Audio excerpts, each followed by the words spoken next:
Right Surendra, మొత్తానికి చూసుకుంటే అక్కడ జగన్మోహన్ రెడ్డి దాదాపు గ్రౌండ్ లెవెల్లో సర్వే కూడా చేయించుకొని ఒక 70 మంది అభ్యర్థులను కూడా మార్చడం జరిగింది. అయినా కూడా ఆ అంశం ఆయనకి కలిసి రాలేదనుకోవచ్చు. ఎస్ కిరణ్ భాయ్, అంటే ఇక్కడ మనం చూస్తే సెంటిమెంట్ పనిచేయలేదు, రకరకాల ఈక్వేషన్స్ పనిచేయలేదు. కేవలం అవినాష్ రెడ్డి ఏవైతే ప్రస్తుతానికి ఉన్నటువంటి ఓట్లు ఉన్నాయో అవి ఖచ్చితంగా ఒకంత ఆశ్చర్యానికి గురి చేస్తున్నటువంటి పరిస్థితి. కేవలం సిట్టింగ్ అయినంత మాత్రానే ఈ ఓట్లు వచ్చాయా అంటే మిగిలిన 12 రౌండ్లు చూడాలి అండ్ పోస్టల్ బ్యాలెట్ కూడా చూడాల్సిన అవసరం ఉంది. ఎస్ మనం చూసుకోవచ్చు. కాసేపట్లో సీఎం వైఎస్ జగన్ రాజీనామా చేయబోతున్నారు అన్నటువంటి ఇన్ఫర్మేషన్ వస్తోంది. Big breaking. సో మరి ఆయన అనౌన్స్ చేసినట్టుగా విశాఖ నుంచి ఆయన ప్రమాణ స్వీకారం ఉంటుందని చాలా కాన్ఫిడెంట్ గా కౌంటింగ్ కి ముందు చెప్పినటువంటి జగన్ ప్రస్తుతం ఆయన రాజీనామా చేయబోతున్నారు అన్నటువంటి ఇన్ఫర్మేషన్ చాలా ఖచ్చితంగా అందుతోంది. 4వ తారీఖున మేము గెలుస్తాము, 5వ తారీఖున ఖచ్చితంగా విశాఖలో ప్రమాణ స్వీకారం చేస్తామని కూడా చెప్పడం జరిగింది. ఈ నేపథ్యంలోనే ఈ రోజు రిజల్ట్స్ వాళ్ళకి షాక్ గురి చేసినట్టు అనుకోవచ్చు. దానివల్లే రాజీనామా కూడా చేసే అవకాశం కూడా కనిపిస్తుంది. ఇంతకు ముందే మనం చూసాం కాసేపటి క్రితం చంద్రబాబు నాయుడు. సో చంద్రబాబు నాయుడు ప్రమాణ స్వీకారం 9వ తేదీ ఉంటుంది అన్న ఒక సమాచారం వచ్చిన నేపథ్యంలో ప్రస్తుతం సీఎం జగన్ రాజీనామా అన్న విషయం కూడా తెరపైకి వస్తోంది. అంటే ఇంకా కంప్లీట్ గా ఇంకా అవ్వకుండానే ఈయన డెసిషన్ తీసుకున్నారంటే ఆయన అంటే ఇంత కాన్ఫిడెంట్ గా ఉన్నారు. వై నాట్ 175 అన్నారు. లాస్ట్ టైం వచ్చిన 151 కాదు, ఇప్పుడు 175 అని చాలా కాన్ఫిడెంట్ గా ఉన్నారు. మరి ఇప్పుడు చూస్తే రాజీనామా వైపు మొగ్గు చూపుతున్నారు అన్న ఇన్ఫర్మేషన్ చాలా ఖచ్చితంగా అందుతోంది. దట్టు ఎలక్షన్స్ అయిపోయిన వెంటనే కూడా ఖచ్చితంగా మనమే అధికారంలోకి వస్తామని చెప్పి అనౌన్స్ చేసి మరి లండన్ టూర్ కి వెళ్లారు ఆయన. సో ఆ కాన్ఫిడెన్స్ మొత్తం పోయింది అనుకోవచ్చు.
టీడీపీ మొదటి విజయం ఎమ్మెల్యేగా బుచ్చే చౌదరి ప్రస్తుతం మీడియాతో మాట్లాడుతున్నారు. అలాగే చూద్దాం.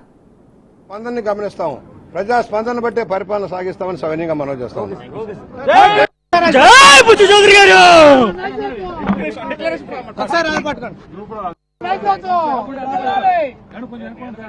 బుచ్చే చౌదరి గారు నాయకత్వం.